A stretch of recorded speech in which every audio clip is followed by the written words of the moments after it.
Un cordial saludo para el tutor y compañeros del curso de Derecho Penal Especial. Mi nombre es Estefanía Jaramillo.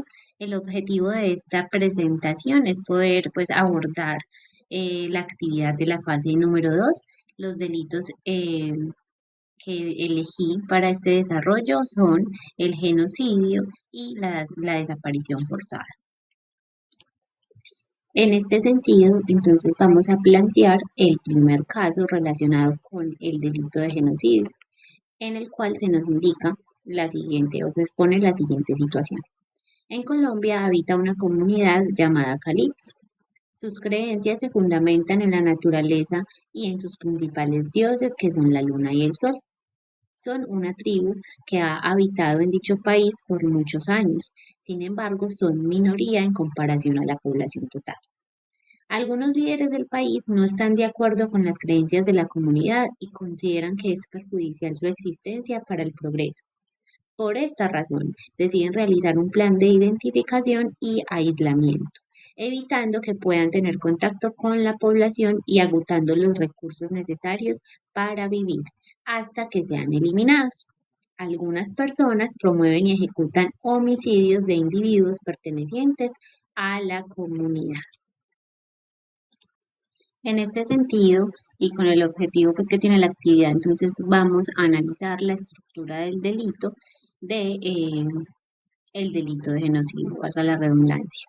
El esquema penal, entonces vamos a empezar a analizarlo desde el sujeto activo, el cual la doctrina nos indica que no es posible asignarle, o por lo general el comportamiento de este delito no es asignable solamente a una persona, por lo general ha sido cometido por un grupo, una estructura, por lo cual el sujeto activo es indeterminado, ¿sí?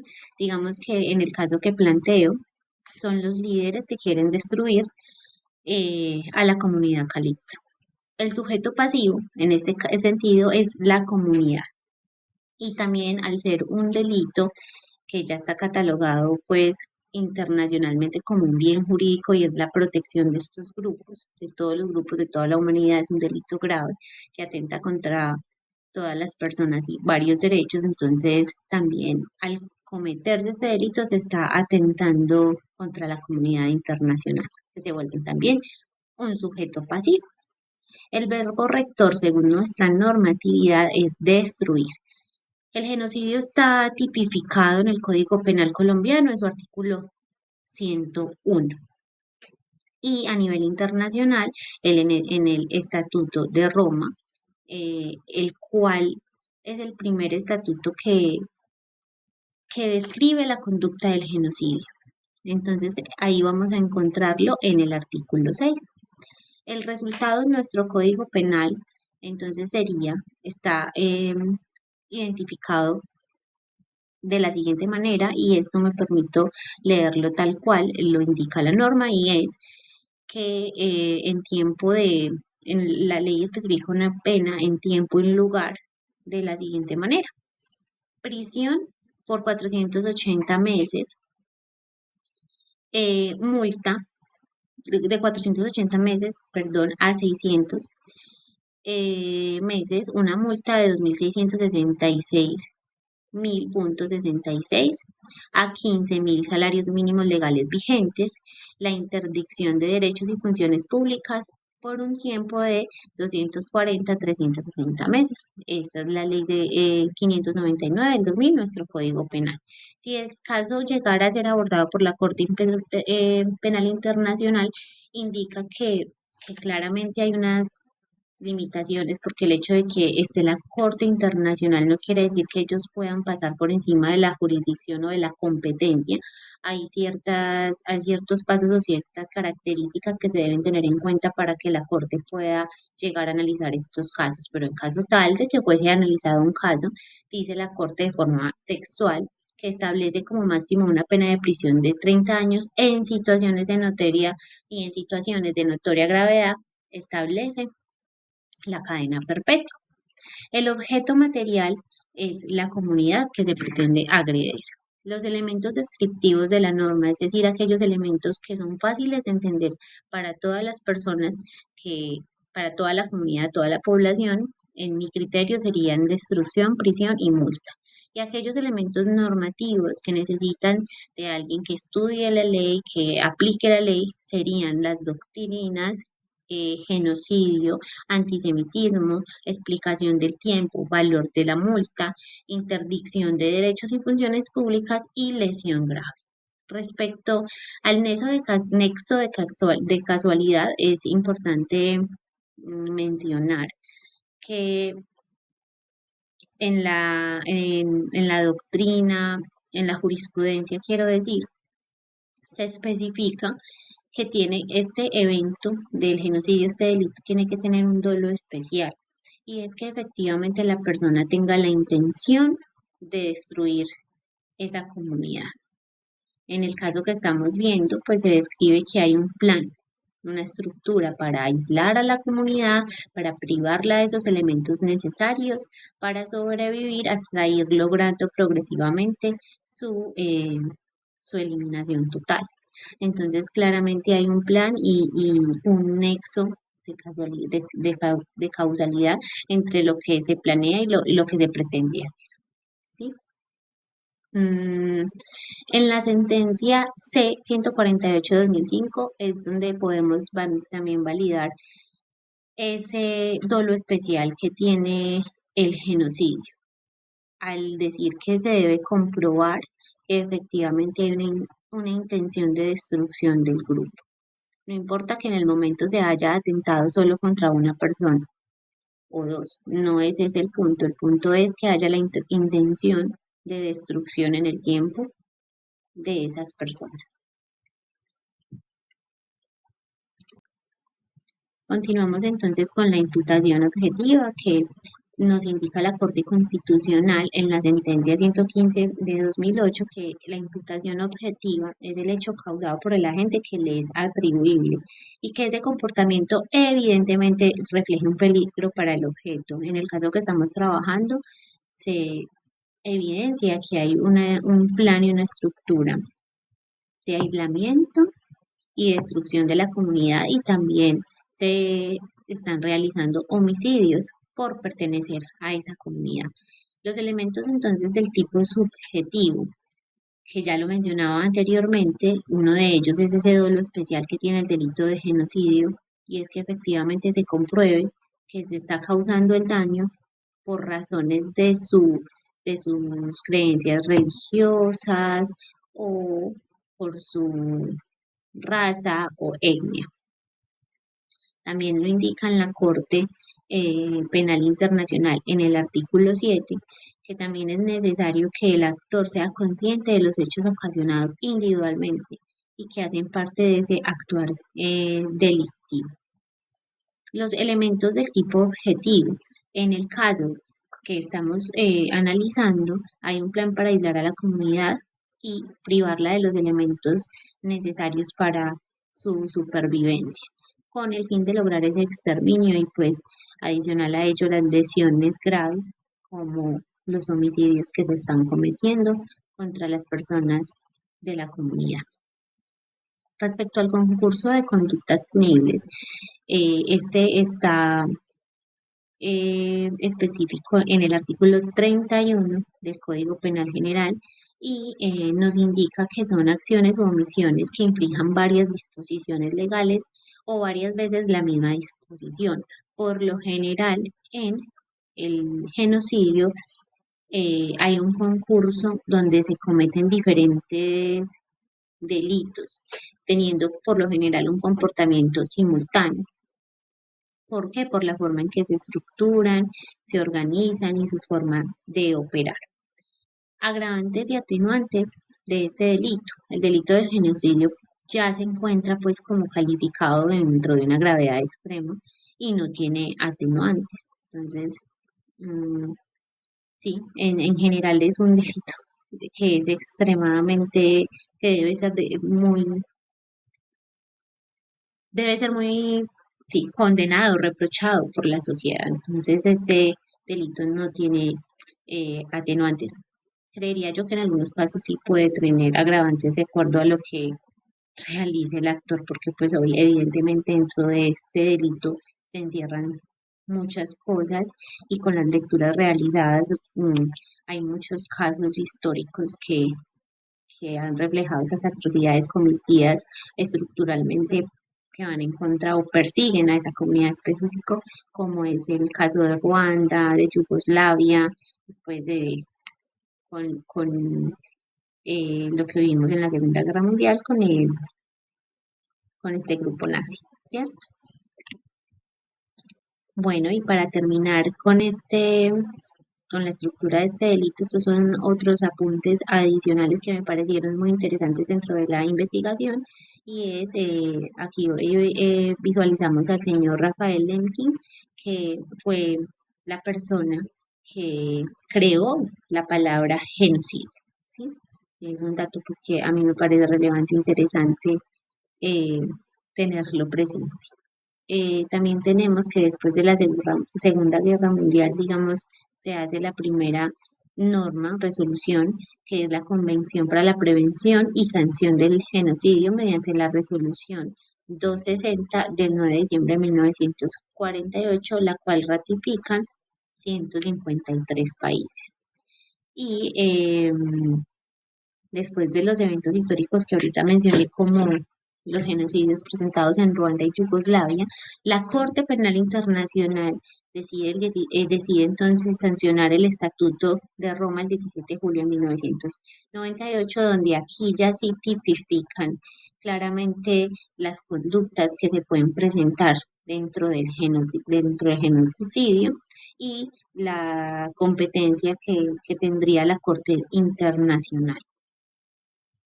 eh, Esos parámetros que me parece importante también mencionarlos, que exige la Corte Internacional para ellos poder juzgar un delito, serían la competencia material, competencia territorial, competencia personal y competencia temporal.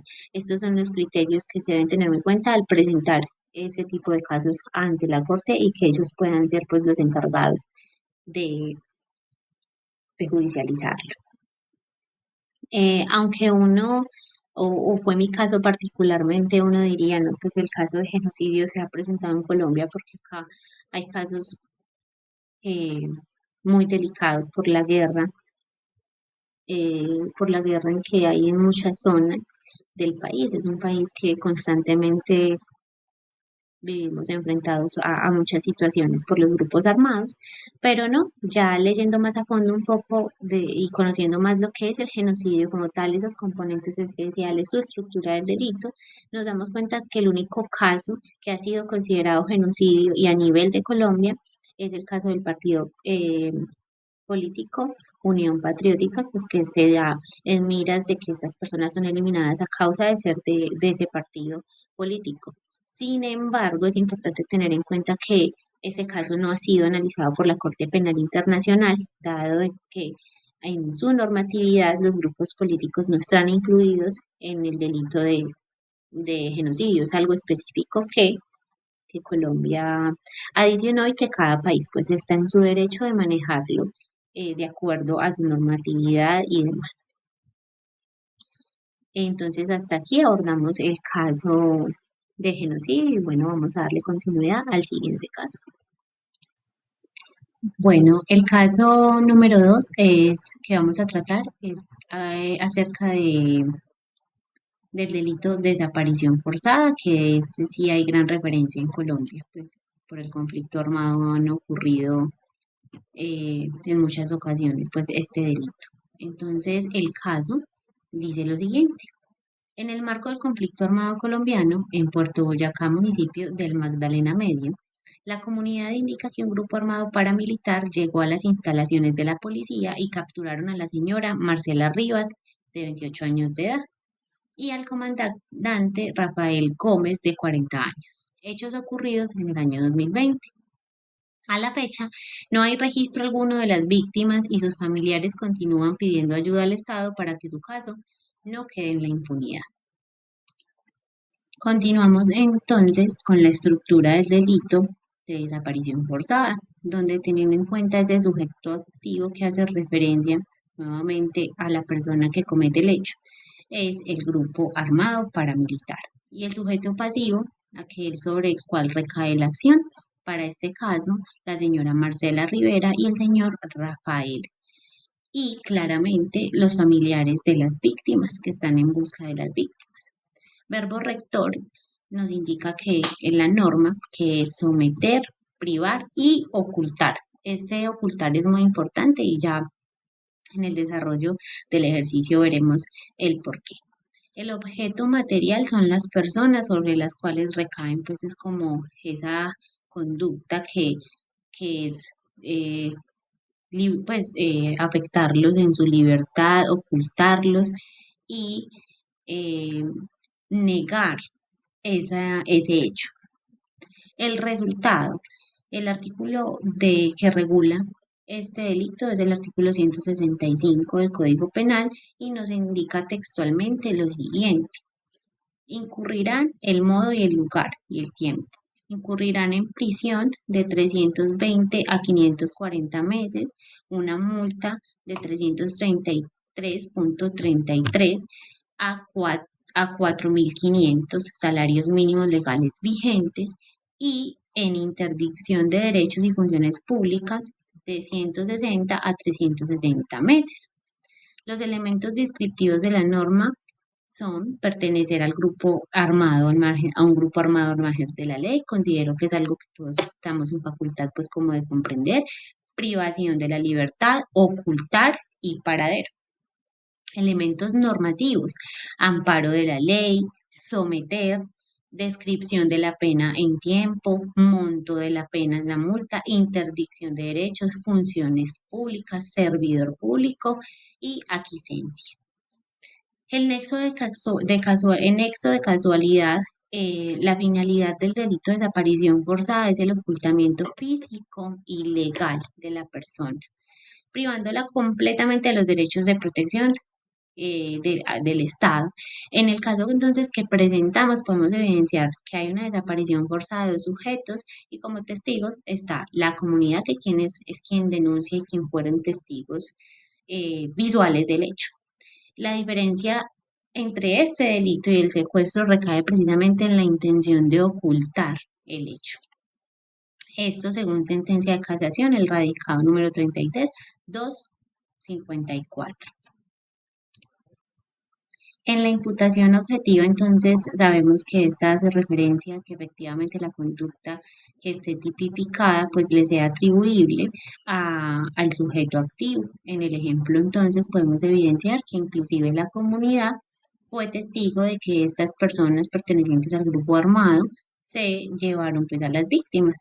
Entonces, efectivamente, les es atribuible esta conducta. Respecto a los elementos del tipo subjetivo, la desaparición forzosa recae en la privación de libertad sin bases legales. Es una conducta claramente dolosa, pues se ve la intención del grupo armado en cometer esa actividad y no interesarle en que hubiesen inclusive testigos. No era su intención inclusive esconder lo que estaban haciendo. Elementos del tipo objetivo recaen entonces sobre la privación y el ocultamiento de información sobre la desaparición de Marcela y de Rafael. Respecto al concurso de conductas punibles, en el caso presentado, estamos ante un concurso de conductas homogéneo simultáneo. Esto debido a que se trata de un solo acto delictivo, pero que recae en dos personas diferentes. Agravantes y atenuantes. En el caso presentado, considero que no se apliquen pues como agravantes.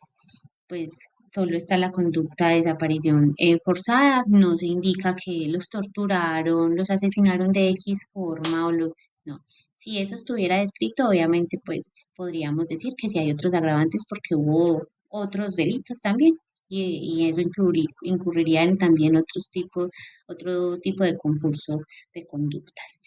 Y, sin embargo, en el Código Penal, en el artículo 116, se especifican las causas agravantes para este delito que las voy a decir tal como están en la norma, que dicen, cuando la conducta se cometa por quien ejerza la autoridad o jurisdicción, es decir, por un funcionario público, cuando la conducta se cometa ante una persona con discapacidad, cuando la conducta se ejerza en menor de edad, cuando la conducta se ejerza a servidores públicos o otros cargos indicados en el número 4, que dentro de ellos, si no me equivoco, están periodistas, comunicadores, cuando la conducta se cometa contra parientes, cuando se utilicen bienes del Estado para hacer ese tipo de conductas, cuando se someta a la víctima a tratos crueles, cuando se ocasione muerte, lesiones físicas o psíquicas y cuando se cometa acción contra el cadáver para evitar su identificación.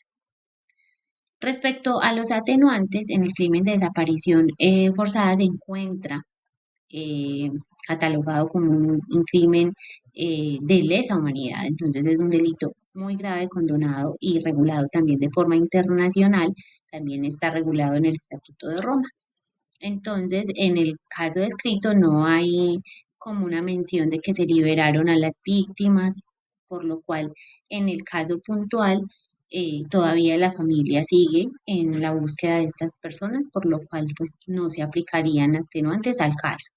Pero en el artículo 167 del Código Penal de Colombia se especifican algunas circunstancias de atenuación, las cuales pues dicen que cuando los autores participen y liberen a la víctima en un plazo de 15 días, con unas características especiales descritas, pues se podrán aplicar atenuantes eh, a la condena.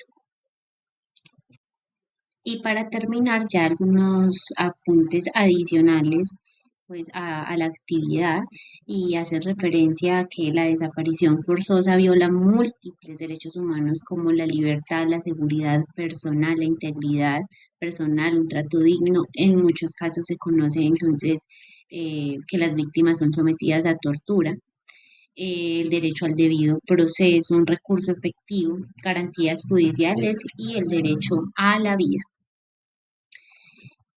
Albaladejo Escribano, 2009.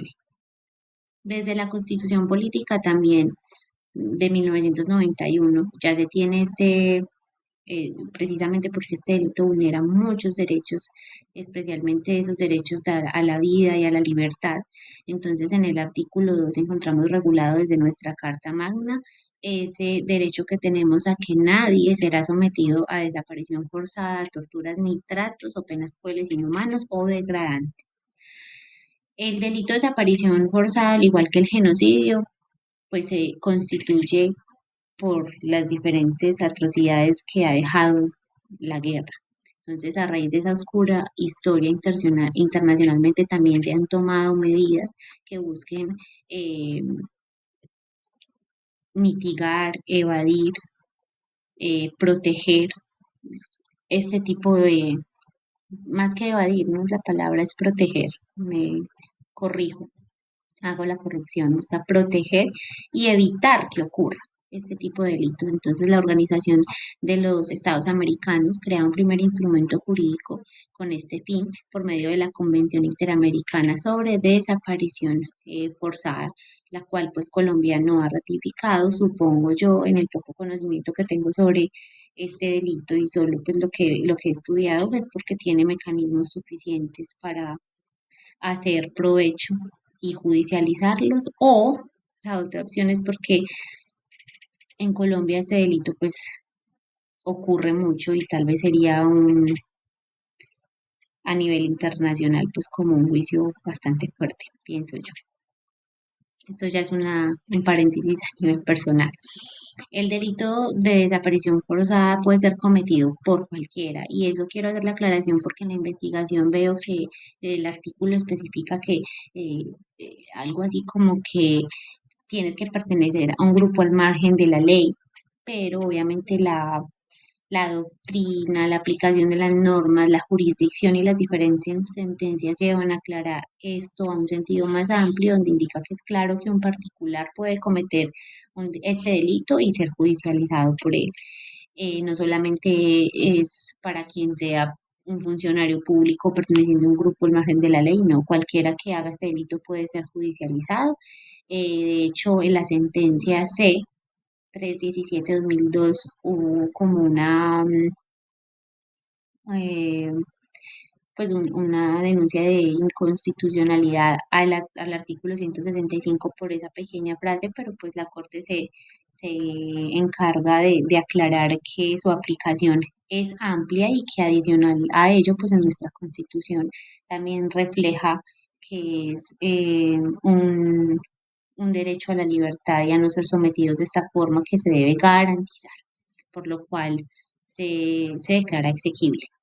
El Estatuto de Norma, el Estatuto de Roma en su artículo 7 se establece como un crimen de lesa humanidad, la desaparición pues, forzada de las personas, eh, y tanto en Colombia como a nivel internacional es un delito que no tiene prescripción. La ley 1531 de 2012 indica como el procedimiento es una ley especial para aquellas personas que no han encontrado a sus familiares y poder hacer la declaración ante un juez de esa desaparición forzada sin perder ningún beneficio jurídico, pues que quede como esa tranquilidad para las víctimas. El objetivo de esta ley entonces es poder declarar a las víctimas que no hayan sido halladas y continuar con las garantías legales de la protección jurídica hasta que sean encontradas pues vivas o fallecidas. Bueno, esta sería pues como toda la presentación. De antemano les pido disculpas por los errores que puedan haber en la interpretación o en el ejercicio. Espero aprender mucho, aprendí mucho con la investigación porque mi idea o conocimiento del genocidio, yo pensé que en Colombia, por ejemplo, sí habían ocurrido, porque, pero no. Por ejemplo, la clave del genocidio es precisamente que se pruebe que se está cometiendo ese delito de odio en contra de esa población. También el profesor o en la guía se especificó de que se hiciera alusión al artículo 102, si no me equivoco, que es la apología al genocidio. Eso me gustaría aclararlo como punto final. Y en la apología al genocidio hace, para mí, o como yo lo interpreto, es esa persona que promueve estas ideas, pero en una estructura también. No solo es decir, yo no tolero este grupo, sino que haya detrás en esa apología, por ejemplo, esa publicidad, esa estructura del por qué ese grupo le hace daño a la sociedad y por eso también se condena como un delito aparte en nuestra jurisdicción. Y eso me pareció muy interesante. Entonces fue un ejercicio de mucho aprendizaje y bueno, por medio de la retroalimentación espero aprender mucho más y pulir aquellos errores que haya podido tener en el ejercicio. Muchísimas gracias por su atención y tiempo y les deseo a todos éxitos en la actividad. Y las referencias bibliográficas claramente donde pude pues como estudiar toda la información aquí planteada. Muchísimas gracias.